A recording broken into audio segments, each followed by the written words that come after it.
Hey everybody, today we are going to be talking about my favorite films of the 1970s, top 5 favorite films of the 70s to be more specific. And I've gotten a lot of requests for this particular decade because obviously there are a lot of great films. When I was making this list, I tried to make it as personal as I could, thinking more about films that I love, films that really mean a lot to me. I'm not saying that these are the greatest films of all time, just like in an objective sort of way. Again, this is just more what I feel, it's my personal favorites. And of course, with all of these lists, they're not necessarily definitive. In a year, all of these could change, who knows? But as of now, I feel pretty solid in terms of the movies that I picked, and a lot of them mean a lot to me. But yes, so we're going to go 5 to 1, and I have ranked them. So I'm going to start with number 5, number 1 being my favorite film of the 1970s. But number 5 is Carrie, and this film came out in 1976. It is directed by Brian De Palma. Now, this is an example of a movie that, I'm picking as, it's a personal favorite of mine. Is this film flawed, maybe a little bit rough around the edges? Yeah, certainly I think you could argue that. And it is also one of my favorite horror movies of all time. And it's one of the few to really affect me, I think, emotionally, just, in terms of immediate impact. I think by now a lot of people know that I'm a really big De Palma fan, and I do see him as one of the great postmodern American filmmakers of his era. I love just how campy he is. I love his sense of humor. And that is what he's created here. He's created something that is really trashy in style. It's very kitschy. It's very self-aware, but yet it can still really jolt you in unexpected ways. And I love the impulsiveness of this movie. I love the unpredictability of it. A very extreme sort of style where you're always noticing it. You're always very aware that you're watching a movie, which is, part of the postmodern sort of style. But to me, interestingly, this style to me reflects what it's like being a teenager. And of course, Carrie is all about what it means to be growing up. But there's a lot going on, and it has this feeling of where your emotions are constantly, going from, high to low, and there's rarely any in between, which is very much like a, hormonal, like teenagers, as I mentioned. And high school to me is the embodiment of horror. I don't know, to me, there's nothing more confusing about that time or humiliating, and the fact that everybody just kind of gets lumped in together in this school around the same age, and everybody is confused and angry and conniving and all of these sorts of things. It feels very much like you're being fed to a pack of wolves. And that has always gotten to me. And I think the opening of the film really expresses that horror absolutely perfectly. It encapsulates everything. I think it is one of the great openings to a horror movie. It's the shower scene, which I think is really kind of breathtakingly mesmerizing. It's in slow motion with the steam and everything. It's very dreamy. There's something strangely wholesome to it, ironically. And I guess it's because of the way that it is shot. It's because it feels very much like a celebration of femininity, all the beautiful things about girls, and then suddenly her period starts. And that is usually, for a woman especially, that is a nightmare. Just the idea of your body changing, and it's all stuff that is out of your control. And it's like the perfect representation of that. And I think one of the more horrifying ways is to use blood appearing when it is not your fault. And it's this weird burden that you're going to have to carry with you for many, many years as a woman. And so it's this idea of innocence being ripped from you. And I find that to be really devastating. And all of that happens just within the first couple minutes of the movie. It's those sharp jolts in the movie that I love. And then, of course, contrasted with a lot of the beauty and the hypnotism. And it's also very stressful, very nightmarish. Sissy Spacek, I think, and Piper Laurie, they create an amazing emotional chord. So we can be shocked and horrified, yet we're reveling in the revenge of this girl and the entertainment as well. There are so many horror movies that I love, but a lot of them do tend to be more abstract and visual in terms of how I respond to them, and less about heartfelt emotion. And this is one where I think both of them cross over really perfectly. And if you really like postmodern films, especially postmodern films of the 70s, I think this is an absolute must. Number 4 on my list is Picnic at Hanging Rock. This film came out in 1975. It was directed by Peter Weir.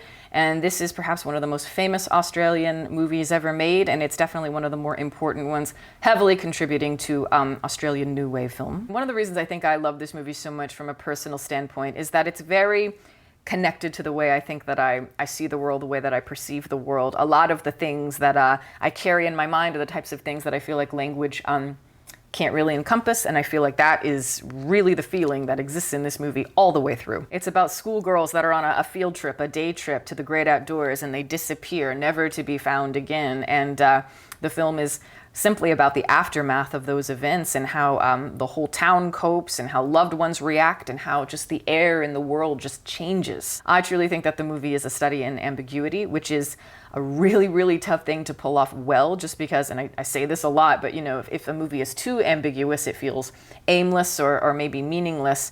And then if it's not ambiguous enough, it can, feel simplified. And here I think everything is just nearly perfect in the way that it is executed. Just the aesthetic, the romanticism of that aesthetic, and how every image is just so painstakingly thought through.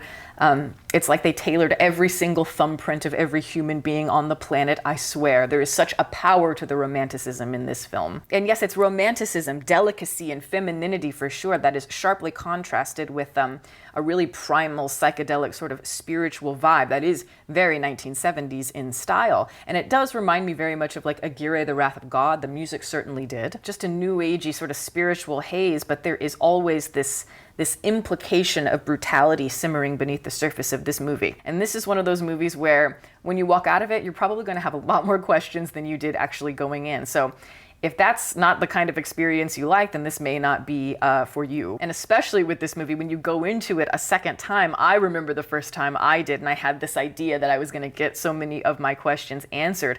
But that is not the case at all. But I found myself even more lost, and yet still, I didn't find the film to be aimless at all. It always felt very focused and very much like it was guiding me towards something. But I really think that this movie is about that. It's about how we as viewers, especially as voyeurs, how we are always trying to recognize some sort of consistency. We're looking for reason in the chaos. We're looking for logic in the art. But I think this movie captures this kind of dark, looming mortality that is growing in the pits of all of our stomachs, I think, better than almost anything from this era. The pain of loss, coincidence, voyeurism, generational gaps, between young girls and maybe the older women, chaos versus order. There is just a lot, in the air of the movie for sure. And for me, rarely do movies express how loss eats away at those who remain on Earth. Imagine if you never got to see your daughter again and you never got any answers for why she disappeared. And just imagine that pain just sitting within you as time slowly goes by. And that pain, it's never really going to change. I really think it's more just humans in our ability to choose to move on from that pain or live with that pain that allows us to kind of salvage ourselves mentally. But the ache of that is something that human beings rarely talk about to each other, and yet I feel like our brains are very thick with the feeling. And so when I watch this movie, it feels like all of those unspoken words are here for me to experience. And I love to say that this movie feels like being in a very old house that has been unchanged in many, many decades, yet time has moved on. So there's weeds growing and everything, but all of the ghosts of the past still remain there as if they never left. And they continue to pick away at the present day because a lot of times memories feel just as powerful as the present, sometimes even more so. This is truly, truly a great film. Next, I am going with Barry Lyndon. This film came out in 1975, and it was directed by Stanley Kubrick. And I think that this is easily one of Kubrick's most underrated movies of all time. And in this particular decade, he only made 2 movies.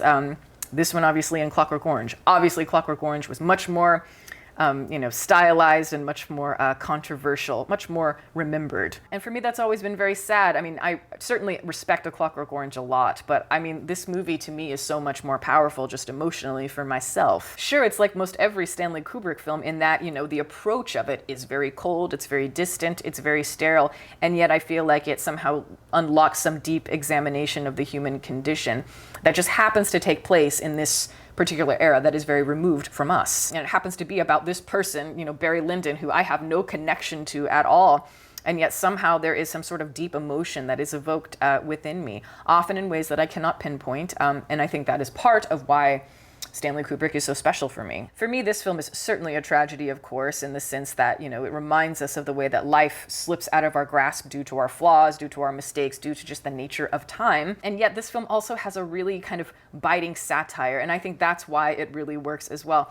I wasn't necessarily drawn to it the first time that I saw it, but it really grew on me, just that element of quirkiness to it. The narrator in particular is fantastic in this because Yeah, he's narrating the movie almost like it's like the Discovery Channel, like some nature documentary the whole time. And it's funny and it's very unnecessary is the key there. And as the movie goes, you start to realize that. You start to realize that what the narrator is saying is not necessarily what's important. It's more the nature of the narrator and why he's there. I see this movie more as a meditation and kind of an observance of human interaction and all of its strange complexities through all the tribulations, but it's all done in such a poetic fashion. Visually, I dare you to find a movie more stunning than this. The most beautiful natural light in all of the rooms. Every frame looks as if it's a painting from its era. So sumptuous and opulent, and yet it's trapping the people within it, you know, as if they are disappearing into obscurity. And that is quite devastating as well. Just the meaninglessness of our lives. There is pain, but there is beauty to it too. I think some of the sequences in this movie are some of the greatest on film. The scene where Barry Lyndon meets his future wife, I think is, you know, some of the most gorgeous filmmaking, and there's no words, where they're just bathed in the moonlight with the music and everything. It's absolutely gorgeous. And then there is, of course, the big climax, the duel at the end of the movie, which mirrors the first half of the film. And that's one of those where you just hold your breath the entire time. And the big tragedy of that moment, I think, is that, you know, this man, Barry, he's been deceitful and he's been stealing from others, manipulating people to gain fame and fortune all the way through this movie. And finally, for the first time, he's really doing a selfless act, and he is instantly punished for it. And that, to me, never quite leaves me about this film. Whenever I talk about Stanley Kubrick, if I bring up this movie, so many people ask, what is that? I'm really, really hoping in the next 10 years or whatever that starts to change, because I truly think this is obviously one of the great films of the 1970s. Second on the list is Apocalypse Now. This film came out in 1979. It was directed by Francis Ford Coppola. And this is a director, obviously, who had most of his success, mainly all of his success, in the 1970s by miles. And I love all of the movies that Coppola made during this particular decade. I really debated whether or not I should put The Conversation on this list, because that is a movie that I absolutely adore as well. And you know, obviously The Godfather is wonderful as well, but no, I had to go with Apocalypse Now, and that was no question. Even if it isn't quite as balanced and it's not as cohesive or solid as, you know, like Godfather Part 1 or Part 2 or The Conversation, this is one of the great gambles in all of American movie history for sure. It is one of the great ambitious pieces of creative work, where nearly everything was put on the line. Nearly everything was sacrificed for passion, for madness, to do something that actually matters. As Coppola said back then, if you wanted to see something extraordinary, if you wanted to go for something extraordinary to see in a movie, then you actually had to do extraordinary things to make that happen, which isn't the case today with CGI and all the things that we have. So everything mattered, as I said. And out of that, something really lucky, really magical happened in that jungle, and I think it mirrors the themes perfectly in a lot of ways, which is also very exciting. This is obviously a movie about the Vietnam War, and yet the war feels more like a framework for something more existential and deeper, which does make sense because obviously the Vietnam War, counterculture era of the 1960s, and what war meant at the time to Americans was changing collectively for sure. You know, there was less like glorification and celebration of war as pride and masculinity and all of that. And it was now more an era where people are like smoking weed going like, wait, why am I doing this? What is war? And luckily, there are a lot of really great American movies that are about Vietnam that came out particularly in the 70s and the 80s. But for me, I just think this one is more bold and more ambitious, and I feel like it's on kind of a different wavelength from the rest of them. It is kind of a facing of the ego going down that Cambodian river as if it is, you know, you're traveling towards the seven circles of hell, and that's quite daunting. And it does become this very kind of flowy, cosmic, psychedelic experience that takes you deep into the experience of the soul and the primal impulses that are deeply rooted within all of us, and it's all awakened like a tiger through near-death experience, heroic dose, whatever you want to say. Now, the third act of the movie where, you know, Marlon Brando is finally revealed and it's a big build-up and all of that, I think that is for sure the weakest part of the film. The third act, I don't think they really knew what to do with that ending, and I think Coppola knows that for sure. I think he knows that he wrote himself into a corner. Brando knew it for sure as well. They're both very smart guys who I think really speak each other's language, but yeah, and I think Coppola would be the first to tell you that maybe he got a little bit too ambitious thematically. And yet somehow, even though I struggle with it, if I'm in the right mindset or whatever, and I kind of just let the movie carry me, and I just kind of ride the wave, it doesn't bother me that much. I'm still very much in the thick of the experience, and I'm really loving that deep, kind of slow, mirage-y feeling that it has. Because he feels like the figure you must conquer at the end of the road, after you've gone through like torture chamber, torture of the psyche and the body, and you're kind of in the afterglow of that experience, with just like piercing insights into your own life and death. I can't tell you how much this movie means to me and how much it means to me every time that I see it. It is spectacle. It is power. It is ambition, as I said. It is emotion. It is passion. It is risk like you will never see in Hollywood likely ever again, and all again for a creative pursuit that they somehow pulled off, and I can't believe that they did. And finally, my favorite movie of the 1970s is Three Women, and this film came out in 1977. It is directed by Robert Altman, and the 1970s, this is another one, like Coppola, Altman really thrived in the 1970s. He made, I think, some of his greatest work in that time. A lot of varied films, but I think this for me is just the one I keep returning to, the one that is the most powerful and fascinating. This is an extraordinary, very ambitious piece of surrealist filmmaking. Very different, though, in terms of ambition from something like Apocalypse Now. This is more ambitious cerebrally, I would say. It was inspired by a dream that Altman had one night, and when I watch the movie, I kind of look at it as Altman's way of trying to maybe understand women, his perceptions of women, how he's observed them, experienced them, whatever, through generations, through the experience of mothers and daughters, cycles of evolution, and so on, through femininity, through masculinity, through dominance, through submission, through violence, the way personalities and the way roles in society start to change through time. And so the whole thing is very dreamy. It has a really subliminal sort of feeling to it. It carries a lot of weight and pain and violence and devastation and loss in it without ever giving you anything literal or ever telling you where all of that stuff is coming from. Very similarly to something like Picnic at Hanging Rock. Oh yeah, this is a movie that operates mainly on dream logic, and there are 3 movies that kind of deal with a similar concept that all came out in different points. The first one being Ingmar Bergman's Persona in the 60s, and then of course later on Lynch's Mulholland Drive in 2001, though I think that this Three Women is my favorite, at least right now it is. It's just so rich, and so many of the subconscious ideas that are just kind of swimming around underneath the surface of this movie are just, you could talk about them forever, and it's amazing how well that this movie holds up. Personally, for me, one of my favorite things about it is the humor. It has a very particular kind of off-kilter humor, and there's a tartness to it for sure. There's kind of a tartness to the entire film, just something that feels a little bit sour about it. And the movie can sort of lull you into these very haunting spaces where to this day, you know, they still come out in my mind, and I think, what was that about? And aesthetically, I just love the quality of this movie. It has a very girly quality, but in a way that is very typical of the time. It's very 1970s. So you have like a lot of pastel colors and that sort of thing, but there's like a dirtiness to them. There's like an aged quality to them. Like a lot of the colors in the 70s, the dirt oranges and such. It's a very tasteless sort of aesthetic by design, and it's almost as if the external world can sort of burn away like melting plastic. Everyone knows I'm a diehard Sissy Spacek fan, and look, 2 Sissy Spacek movies made it onto my list. But yeah, I do think this is Sissy's best performance for sure, and I like how she can transition so subtly from being childlike and very innocent to, you know, being this like deviant kind of teenager. Very seamless and incredibly chilling. And Shelley Duvall is also in this movie, and this is also one of my favorite performances from her. She is absolutely darling, and yet so sad and pathetic in this movie, and yet you really want to root for her in some strange way, and you really love her. And that's just a sort of quality that I think Shelley Duvall can pull off in a way that very few people can. Both ladies are absolutely extraordinary in this, and I'm telling you, you could have endless conversations about this movie and what it means, because it's one of those things where we could both watch it together, and I could have a completely different idea of what it means to me compared to you. And of course, movies being a reflection of our dream worlds, it makes sense that I would like a movie that is very much connected to a dream that the director had at a certain point. And his true understanding, I think, of the dream world and how it serves the cinematic experience is why the film is so cohesive and so incredible, and why it's one of those that you can constantly come back to. Compared to Nashville or, you know, one of those, this is, I think, one of the more underrated Robert Altman films as well. So, of course, because this is my #1 film on the list, of course I'm going to recommend everybody see it. But yes, those were 5, and again, it was really, really, really hard doing that. There were so many other ones that I struggled to put on the list, but you know, that's okay. We'll talk about those another time.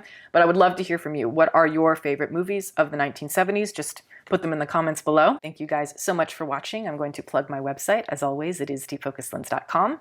I'm an artist. I do commissioned portraits, and I sell prints of my work. If that's something that you're interested in, you can always go to the website below. And if you have a question about a commission or a print, you can always email me. My email is in the description box below as well. Also, I'd like to give a shout out to my patrons, who are wonderful guys. Thank you so much for your support. If you are interested in supporting, the link for that is below, as well as the rest of my social media information. You can watch more videos here, and you can subscribe if you'd like. Catch you next time.